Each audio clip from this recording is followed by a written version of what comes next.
where I remember I had an experience, and I was living on the street at the time, and I remember this one person that I'd met over a period of time, and somehow I built up some kind of trust with him, but it ended up working out backwards. I'm not going to be too graphic what was done to me, but all I know is he beat me pretty good, and he ended up raping me.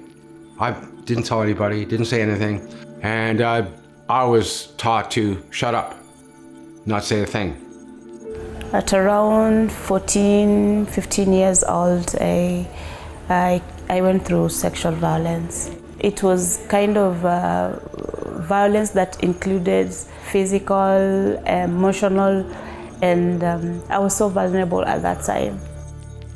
6 months after my dad had gone, a stepfather came into my life. Things started to change from there. Sometimes it would be verbal abuse, and then sometimes it would be physical. It just became a daily occurrence.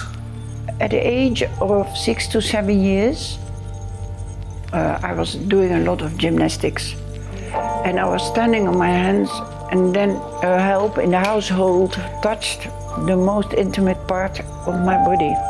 And I thought everything was normal. The job that was offered to me is actually a cyber sex den.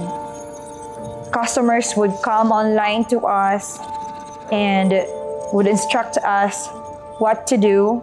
And for every lascivious things that my customer would ask me to do and I refused to do it, they would starve you. Literally starve you until you obey them.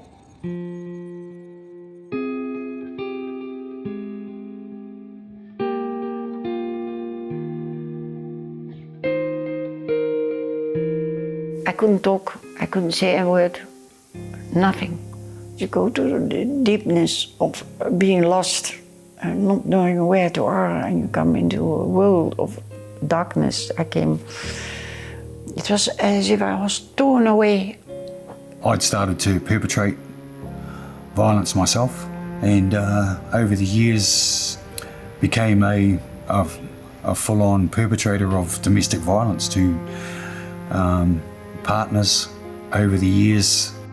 And at that stage in my life, I didn't see that there was anything wrong with me, because it was just how a family works. It was really, really hard for me to recover from that situation. It took me not just a year, or 2 or 3, but it was a long 4 years fighting for justice. Long years of waiting to see the justice being served. And even if you get justice, there's no reparation.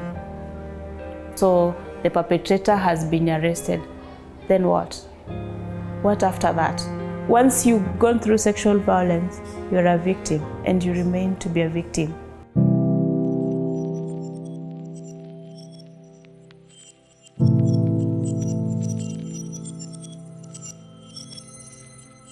Back in my day, this sort of stuff you just didn't talk about. And really, if a male talked about it, or even if a girl talked about it, actually when I think about it, it was most likely just shoved under the carpet. Even as a child, that was imposed on me from a very young age. I sat in a room there with a whole lot of men sitting in a circle, and they started having conversations about stuff that I'd never heard men talk about, and started to teach me and give me the skills and the tools that I should have got in my own home as a kid, as to what it was to be a man, a father and a partner.